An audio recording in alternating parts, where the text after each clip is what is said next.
I'm joined now by Democratic Congressman Adam Smith of Washington State. He's the ranking member of the House Armed Services Committee. Congressman, really appreciate your time. I want to talk about a lot of stuff of what's happening with Gaza right now, but just to button up what Ben Wiedemann was talking about, are you concerned that this could widen into a sort of multi-dimensional conflict where the Israelis have to fight on two fronts and fight Hezbollah in Lebanon? Absolutely, and that's one of the central goals of U.S. policy is to prevent that from happening. Diplomatically, we have certainly been in the region working with partners like Jordan, Saudi Arabia, and others, trying to figure out the best way to prevent that. That's also why we've moved forces to the region, because in addition to that war spreading, as you described, in Israel, if Iran and some of their other Shia militias are involved, militias in Syria and Iraq, that places U.S. troops at risk, where we have a presence in both Syria and Iraq, and we may want to make sure we protect them. So that's one of the three central goals of President Biden's policy, is to prevent that from happening. And Congressman, we heard from Secretary of State Tony Blinken just within the last hour as he was standing basically shoulder to shoulder with Israeli Prime Minister Benjamin Netanyahu, the Secretary of State, pledging U.S. support to the Israelis. I guess, what are you hoping is accomplished on this trip? And we have some live pictures coming in from Gaza right now that shows some pretty large plumes of smoke billowing into the sky from some positions in Gaza, which I suppose have been pounded by the Israelis just in the last several minutes. Should the U.S. be urging caution to the Israelis at this point, that they should not go in too hard, too heavy? Or at this point, is it essentially the United States saying, do what you need to do to take out Hamas, and we'll be there. Well, we'll be there by your side. What's your sense of it? Yeah. I mean, that part of it, we're not there to dictate to Israel how to fight this war. I mean, we're providing intelligence, we're working with them, but that's not the primary objective for the moment. I mean, we'll see where the war goes. But the primary objective is what we said. Number one, prevent it from spreading. Number two, figure out what Israel needs. We've already supplied them with some weapons. Want to make sure we continue to do that. Number three, make sure that U.S. assets and people in the region are protected. So no, Tony Blinken certainly isn't there to, instruct Israel how to fight the war.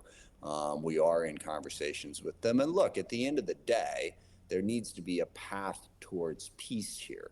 The Palestinians are also suffering horribly. We want to end that suffering and find a way for the state of Israel and the Palestinian people to peacefully coexist.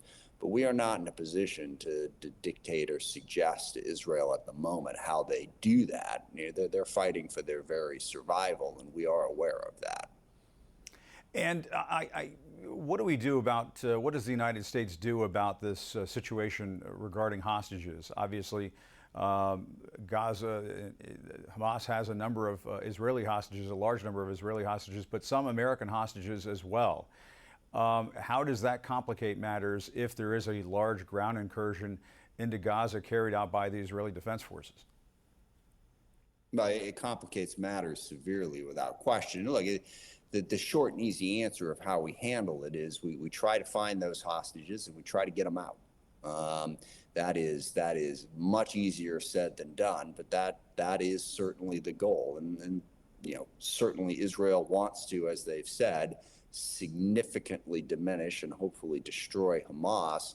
And we want to try to get the hostages out. And that's an incredibly complicated task. And we are in communication with the Israelis about how to coordinate and work together to figure out how to do that. I mean, nobody's better at hostage rescues in the world than Israel, but we're working with them. Actually, I spoke with the chairman of the Joint Chiefs of Staff, General Brown, last night about some of the things that we're doing. We're certainly working with Israel to figure out how best to do that. Is there a possibility of U.S. Special Forces getting involved in helping the Israelis extricate some of these hostages? Yeah, I don't want to talk too much about that. That's more classified than anything. But certainly U.S. military personnel are in communication with Israel, and trying to figure out how best to do that. In part just to partner with and help them, and in part, as you said, because there are apparently U.S. persons who are among those hostages, so we have a direct interest. Well, and I guess I can say, I mean, in the past, U.S. Special Forces have gone in and rescued American hostages in a variety of different places. And if we had a situation where Hamas was holding a U.S. person, and we felt that the Special Forces were in a position to get them out, I think we all know that we would absolutely do that. And just to ask you a quick domestic political question, the House of Representatives still without a speaker. Is that harming the abilities of the American government to respond to what's happening in Israel? Is it hampering things at all? Not yet. What's your sense? Yeah. Yeah, not yet would be the answer. I mean, most of what the response has been required to date has been on the executive side. But look, the fact that the Republican Party is completely dysfunctional is a significant problem. They run the House, and currently they're not running it. And that will impede our ability to be able to do anything legislatively. And as this conflict moves forward, as we continue to have the struggle we have in Ukraine, we need to do that. And look, I mean, the Republican Party, they picked their speaker yesterday, and the way the world works is they all ought to go out there and vote for him. But they're not going to do that because, they are too divided and too divisive and pulled apart by, trying to cater to the MAGA extremists that increasingly dominate that party. And let me just also emphasize, and got a little optimistic there. Leader Jeffries, Hakeem Jeffries, the leader of the Democratic Party in the House, has said a bipartisan path forward is the way out of this. Democrats would be willing to work with the Republicans if they would be willing to work with us. Kevin McCarthy was completely unwilling to do that. If any candidate for speaker on the Republican side was willing to work with Democrats on a reasonable level, okay, we're not talking about complete power sharing or anything, just give us a path forward for running the House in a sensible way, we'd be willing to help. But to date, Republicans have been unwilling to be bipartisan and unable to lead on their own. And if if an incoming speaker or speaker candidate were to go to the Democrats and say, if you can help us out here, we'll help you on Ukraine aid, might that grease the skids? Yeah, well, two things. First of all, I have an enormous amount of respect and confidence in Hakeem Jeffries, and he is the leader of our caucus. And on our side, we actually believe in leadership. So, I'm going to let Hakeem work out those details. But I will say, and I've said this to him, I mean, there's really two big issues on my side. One is what you alluded to, which is a supplemental for Israel and Ukraine, and also supplemental conceivably can help with our border crisis as well and the migration issue.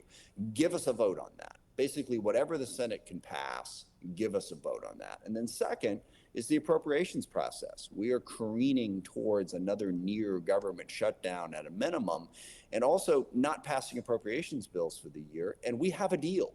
Last May, in a bipartisan way, House, Senate, White House, we all agreed to top line numbers on the appropriations bills. Go back to that deal and give us votes on those appropriations bills at those numbers. Yeah. If they did those two things, that would be an excellent place to start in terms of getting bipartisan support to getting the House back to functioning in a way that benefits the American people. And Congressman, former President Trump is, I suppose, trying to insert himself into this conversation about Israel. He is blasting the Prime Minister Benjamin Netanyahu over what has taken place. Let's listen to this, and I'll get your response. He has been hurt very badly because of what's happened here. He was not prepared. He was not prepared, and Israel was not prepared. And under Trump, they wouldn't have had to be prepared. Was the prime minister Who would have distracted? thought their intelligence would have been able to pick this up? Thousands of people were involved. Thousands of people knew about it, and they let this slip by. That was not a good thing for him or for anybody.